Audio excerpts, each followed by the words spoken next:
Hello મિત્રો, green કેમ YouTube ચેનલમાં આપનું હાર્દિક સ્વાગત છે. હું છું આઈ કે સર અને આજે આપણે ભણવા જઈ રહ્યા છીએ GOC lecture number 4 મેસોમેરિક effect. મેસોમેરિક effect એટલે શું સમજીએ. કાર્બન સિવાયના તેવા પરમાણુઓ અથવા સમૂહો જે ઇલેક્ટ્રોન યુગ્મનું દાન કરીને અથવા તો ઇલેક્ટ્રોન યુગ્મને આકર્ષીને સંસ્પંદન અસર દર્શાવે તેને મેસોમેરિક ઇફેક્ટ કહેવાય. ઇલેક્ટ્રોન દાન કરીને અથવા ઇલેક્ટ્રોન મેળવીને ઇલેક્ટ્રોન આકર્ષીને સંસ્પંદન અસર દર્શાવતા સમૂહને મેસોમેરિક અસર તરીકે ઓળખવામાં આવે. બે પ્રકારની અસર જોવા મળે છે, એક પ્લસ એમ અસર એન્ડ માઇનસ એમ અસર. ફર્સ્ટ જોઈએ પ્લસ એમ અસર.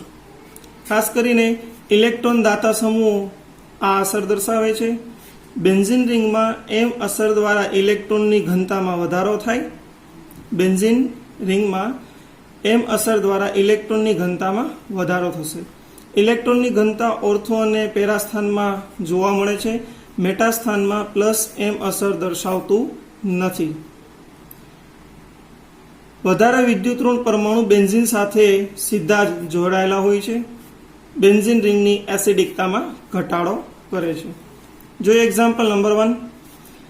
કાર્બન અને હેલોજનમાં હેલોજન બેન્ઝીન કરતાં વધારે વિદ્યુત ઋણ પરમાણુ છે, ઇલેક્ટ્રોનનું દાન કરશે માટે પ્લસ એમ અસર કહેવાય. ઇલેક્ટ્રોનની ઘનતા બેન્ઝીનની રિંગમાં વધારે, એસિડિકતામાં ઘટાડો થાય.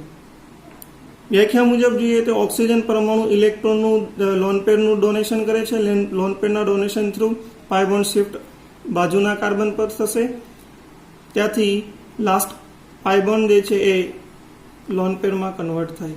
તો આ સંસ્પંદન અસર જોવા મળે છે થ્રુ આઉટ ઇલેક્ટ્રોન ડોનેશન માટેને મેસોમેરિક અસર પણ કહેવાય. પ્લસ એમ અસરનો આપણે ક્રમ જોઈએ. પ્લસ એમ અસરનો ક્રમ CH2- સૌથી વધારે પ્રબળ પ્લસ એમ અસર દર્શાવે, ત્યારબાદ NH-, ત્યારબાદ ઓક્સિજન-, ત્યારબાદ NH2 primary amine, secondary amine, thiol, phenol, anilide, ketone, ફિનાઇલ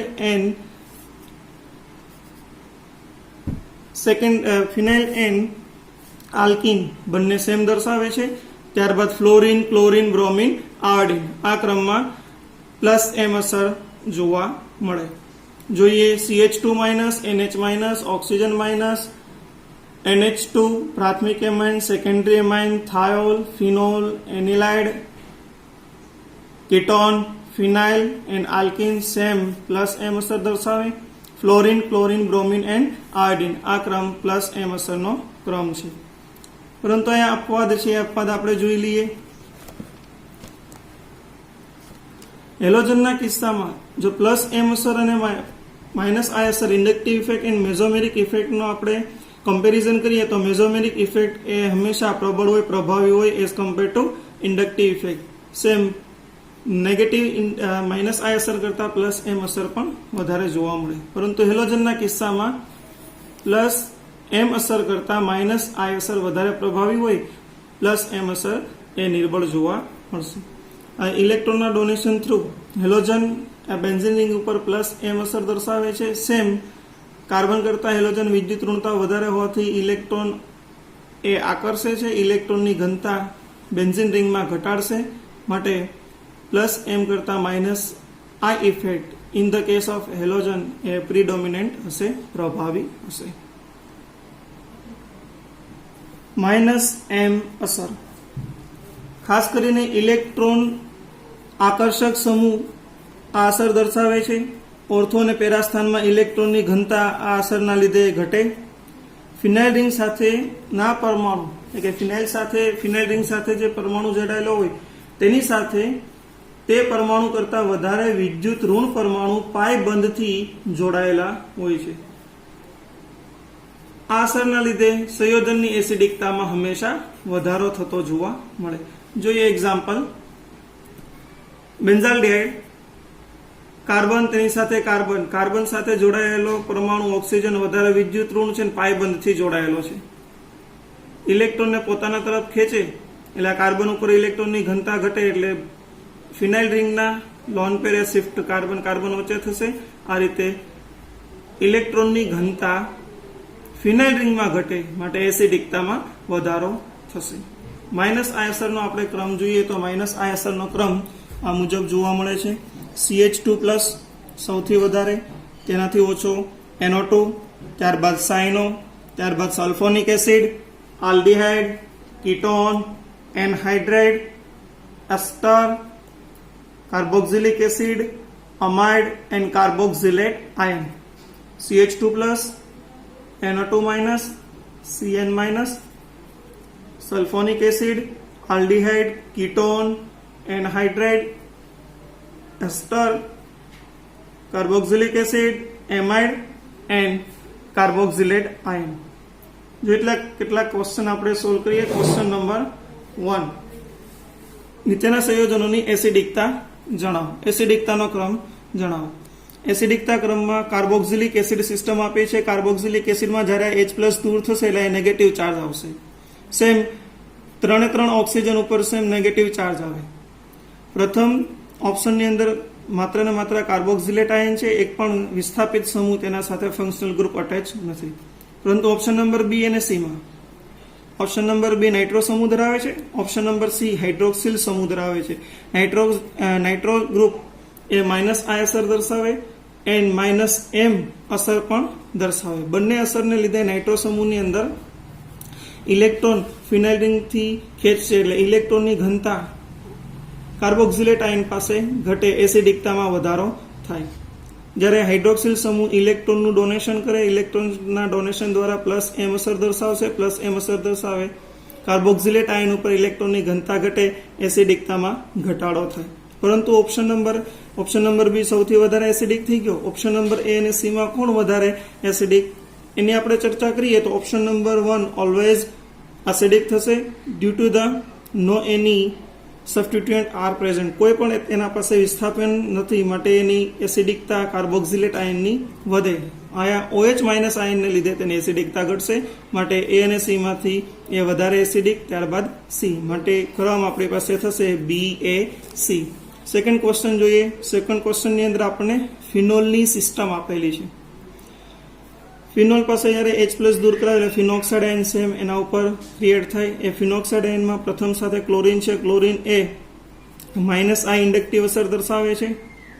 ત્યારબાદ મિથાઇલ એ +I ઇન્ડક્ટિવ અસર દર્શાવે છે। -I અસરના લીધે ઇલેક્ટ્રોનની ઘનતા ક્લોરીન તરફ ખેંચાય એટલે ફિનાઇલમાં ઇલેક્ટ્રોનની ઘનતા ઘટે, એસિડિકતામાં વધારો થાય। જ્યારે +I અસરના લીધે નેગેટિવ આયન ઉપર ઇલેક્ટ્રોનની ઘનતામાં વધારો થશે, ઇલેક્ટ્રોનની ઘનતામાં વધારો થાય એટલે એસિડિકતામાં ઘટાડો થાય। ત્યારબાદ નાઇટ્રો એ બે પ્રકારની અસર દર્શાવશે, -M અસર એન્ડ -I, માટે સૌથી વધારે બંને અસરને લીધે સૌથી વધારે પ્રબળ એસિડિક થશે।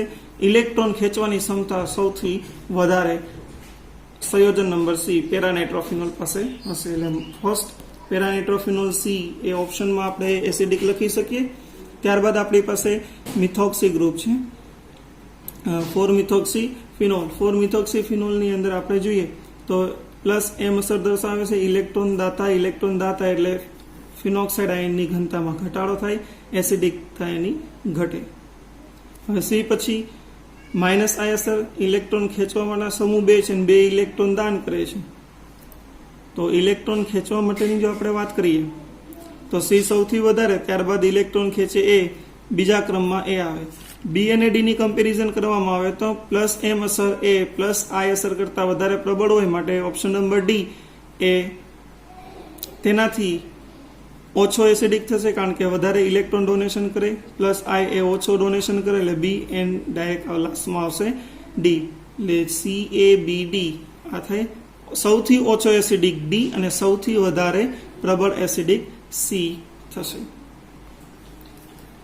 લાસ્ટ ક્વેશ્ચન આપણે જોઈએ વિદ્યાર્થી મિત્રો એ 2013 JEE નો હતો। હવે જે ક્વેશ્ચન સોલ્વ કરવા આપણે જઈ રહ્યા છે તે 2009 JEE માં પૂછાયેલો ક્વેશ્ચન છે। ઓપ્શન નંબર ABCD માં એસિડિકતાનો ક્રમ આપણે દર્શાવવાનો છે એવું પૂછી શકે, અથવા સૌથી વધારે એસિડિક કોણ છે એ સંયોજન ઓળખો એ પણ પૂછાઈ શકે, અથવા સૌથી ઓછું એસિડિક અથવા વધારે બેઝિક કોણ છે એ પણ પૂછાઈ શકે. જો એસિડિકતાનો આપણે ક્રમ જોઈએ છે તો એનાથી વિરુદ્ધ બેઝિકતાનો ક્રમ હોય. સૌથી વધારે એસિડિક હશે તે સંયોજન સૌથી ઓછું બેઝિક હશે. સૌથી વધારે બેઝિક હોય એ સૌથી ઓછું એસિડિક, અને સૌથી વધારે એસિડિક હોય સૌથી ઓછું બેઝિક. રિવર્સમાં ક્રમ થાય એટલે આપણે એને બેઝિકતાના ક્રમમાં પૂછે તો રિવર્સમાં લખી શકીએ આન્સર.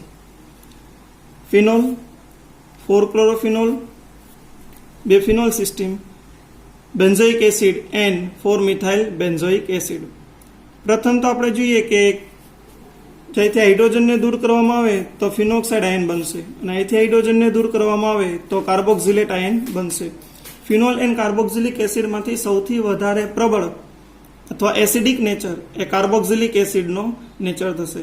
એટલે સી અને ડી ઓપ્શન એ વધારે પ્રબળ એસિડિક હશે એઝ કમ્પેર ટુ એ અને બી, કારણ કે કાર્બોક્સિલિક એસિડ છે એટલા માટે. આ કાર્બોક્સિલિક એસિડ સી પાસે કમ્પેરિઝન આપણે જોઈએ તો એક પણ ક્રિયાશીલ સમૂહ નથી, માટે તેની એસિડિકતા જોઈએ તો સૌથી વધારે થઈ જાય. જ્યારે વિસ્થાપનમાં ડી ઓપ્શનમાં મિથાઇલ છે, મિથાઇલ પ્લસ આઈ અસર દર્શાવે ઇલેક્ટ્રોન દાતા સમૂહના લીધે કાર્બોક્સિલેટ આયન પર ઇલેક્ટ્રોનની ઘનતામાં વધારો થાય, એસિડિકતામાં ઘટાડો થાય. સી અને ડીમાં સૌથી વધારે એસિડિક સી, ત્યારબાદ ડી. એ અને બીની કમ્પેરિઝન જોઈએ સેમ. ફિનોક્સાઇડ આયનમાં એક પણ વિસ્થાપિત સમૂહ નથી, પરંતુ અહીંયા હેલોજન વિસ્થાપિત સમૂહ છે. હેલોજન એ ક્લોરીન એ માઇનસ આઈ ઇન્ડક્ટિવ અસર દર્શાવે, ઇલેક્ટ્રોનની ઘનતા ખેંચે. ફિનાઇલ રિંગ પરથી ઇલેક્ટ્રોનની ઘનતા ખેંચે એટલે આ ફિનોક્સાઇડ આયન પાસે ઇલેક્ટ્રોનની ઘનતા ઓછી થાય. માટે બી અને એ ની અંદર કમ્પેરિઝન કરવામાં આવે તો ઇલેક્ટ્રોનની ઘનતા ઓછી, એસિડિકતા વધુ. બી વધારે એસિડિક થશે, એનાથી ઓછું એસિડિક એ. 4-4નો જો સંયુક્ત ક્રમ લખવામાં આવે તો સૌથી વધારે એસિડિક સી, ત્યારબાદ ડી, બી એન્ડ એ. આ ક્રમ આપણે દર્શાવી શકીએ. નેક્સ્ટ ક્વેશ્ચન જોઈએ આપણે. એ ક્વેશ્ચન આપણને ફરીથી ફિનોલિક સિસ્ટમ આપી છે. 1997 ની અંદર આવેલો આ ક્વેશ્ચન છે.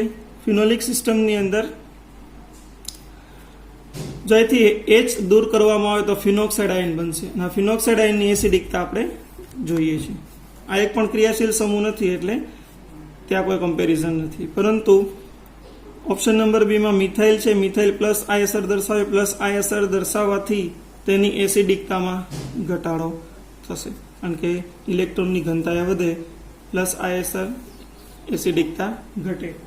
ત્યારબાદ સી અને ડી વચ્ચેની જો કમ્પેરિઝન કરવામાં આવે તો સી માટે અને ડી માટે બંનેમાં સેમ ક્રિયાશીલ સમૂહ છે નાઇટ્રો. અને નાઇટ્રો આપણે જોઈએ મુજબ ઇલેક્ટ્રોન આકર્ષક સમૂહ છે જે માઇનસ આઈ અસર દર્શાવે. માઇનસ આઈ અસર વધતા એસિડિકતા વધે છે, અને માઇનસ આઈ અસર પણ દર્શાવે છે. પરંતુ આ યાદ રાખવાની બાબત એ છે કે મેટા સ્થાનમાં આપણે જોઈ ગયા મુજબ માઇનસ આ એમ અસર દર્શાવતું નથી. બંનેની કમ્પેરિઝનમાં પેરા સ્થાનમાં બંને અસર જોવા મળશે, minus I and minus M. માટે સૌથી વધારે પ્રબળ એસિડિક નો ક્રમ આપણે જો લઈએ તો આપણા પાસે ડી થશે. ત્યારબાદ ઓછો ક્રમ સી, કારણ કે સીમાં ઇન્ડક્ટિવ ઇફેક્ટ છે, નાઇટ્રો ગ્રુપ છે. ત્યારબાદ એ કોઈ પણ અસર નથી, એન્ડ મિથાઇલ સમૂહના લીધે એસિડિકતા ઘટે, બી. આ ક્રમ દર્શાવી શકાય.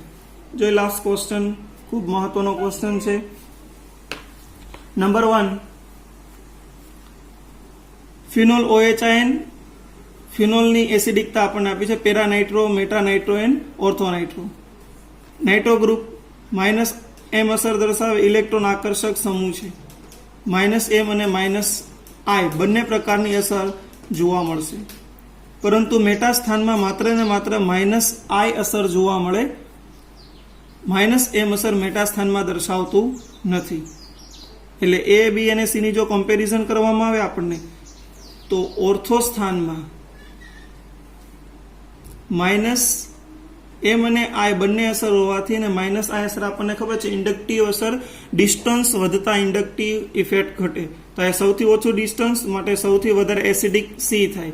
ત્યારબાદ ડિસ્ટન્સ વધ્યું, એક જ પ્રકારની અસર છે એ અને બી. તો આન્સર આપણો થઈ જાય ખોટો. આ યાદ રાખવાની એક ખાસ બાબત છે, જે આઈએમપી આપણે ટોપિક કહી શકીએ. આઈએમપી ટોપિક આપણે યાદ રાખવાનો છે. એ આંતર આણવીય હાઇડ્રોજન બંધ. અહીંયા ઓર્થોનાઇટ્રોફિનોલનું જે સ્ટ્રક્ચર આપણે જોઈએ તો ઓર્થોનાઇટ્રોફિનોલમાં નાઇટ્રોના ઓક્સિજન અને ફિનોલના હાઇડ્રોજન વચ્ચે બંધ બને છે આંતઃ આણવીય હાઇડ્રોજન બંધ. આંતઃ આણવીય હાઇડ્રોજન બંધના લીધે જો આંતઃ આણવીય હાઇડ્રોજન બંધ ધરાવતા ફિનોલ હોય તો એની એસિડિકતા હંમેશા ઓર્થોનાઇટ્રોફિનોલને પ્રબળ એસિડ ગણવાનો નથી. જો આંતઃ આણવીય હાઇડ્રોજન બંધ ધરાવે છે તો એસિડિકતા તેની ઘટે, અને આંતઃ આણવીય હાઇડ્રોજન બંધ ધરાવતો નથી તો એસિડિકતા વધારે જોવા મળે. માટે જો આપણે એસિડિકતાનો ક્રમ દર્શાવીએ તો એસિડિકતાનો ક્રમ ઉપર મુજબ થશે નહીં. સૌથી વધારે એસિડિક આપણે દર્શાવી શકીએ એ થશે. ત્યારબાદ એસિડિક છે એ સી, અને ત્યારબાદ એસિડિક છે બી થશે, કારણ કે બીમાં -1 અસર જોવા મળે. આ સાચો એનો ક્રમ છે. એની એસિડિકતા સીની ઘટી due to the intermolecular hydrogen bonding. વિદ્યાર્થી મિત્રો, આપણને આ વિડીયો ખૂબ ગમ્યો હશે. ખૂબ જ ઉપયોગી ટોપિક છે. પ્રેક્ટિસ કરજો. જો વિડીયો તમને આ ચેનલમાં નવા હોય તો લાઈક કરો, શેર કરો, સબસ્ક્રાઈબ કરો. હસતે રહો. આઈ કે સર કે સાથ કેમિસ્ટ્રી सीखते रहो. Wish you all the best.